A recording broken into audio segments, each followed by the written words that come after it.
One theory suggested the Virginia state seal, which depicted the mythological Virtus standing over a conquered tyrannus, had also motivated Prosser's support.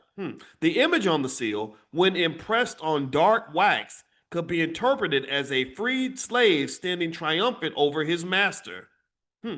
Believing his state seal had motivated blacks to revolt, many plantation owners hired guards at the Capitol and changed the official seal. Very interesting. Wow. Oof. Oof. Wow. The Denmark Vesey Uprising. In 1822, a few years after the Prosser conspiracy, Denmark Vesey, a militant free black, organized a revolt in Charleston, South Carolina. Vesey had purchased his own freedom for $600, which came from $1,500 in lottery winnings. He was refused permission, however, to purchase the freedom of his children. Fueled by the anger that his children, not to mention his race, were mere chattel, Vesey vowed not to accept the self-mocking, acquiescing behavior expected of slaves. He demanded that blacks display racial pride and courage. When he saw Charleston slaves bow, tip their hats, and step into the street gutters to make way for whites, he screamed, "You deserve to be slaves." To express his anger in a more productive forum, Vesey became a Methodist minister who preached racial solidarity and freedom to his fellow blacks. Drawing on the texts of the Declaration of Independence in the Old Testament, in his sermons, he admonished against inequality and urged slaves to resist their masters. So vehement were Vesey's arguments that some of his followers feared Vesey more than their masters or even God.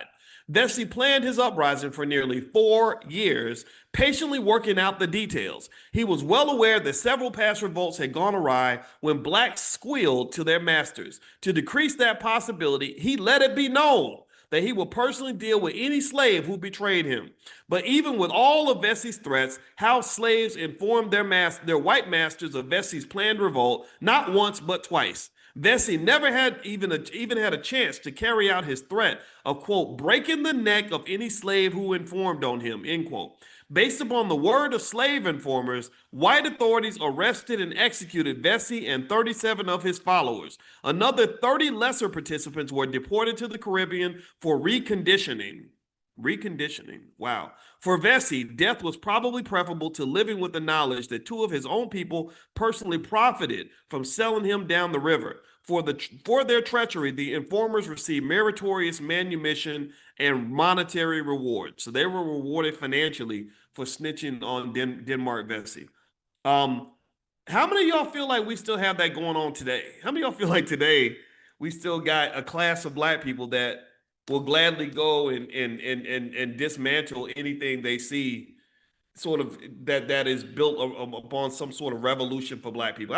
It's kind of interesting. I mean, it's really funny. I just even think about when I was in the academy, when I was at Syracuse University. I remember I wasn't well received by a lot of black scholars. I wasn't, and I didn't understand what it was. I was nice to people. I didn't mistreat others that I met in person.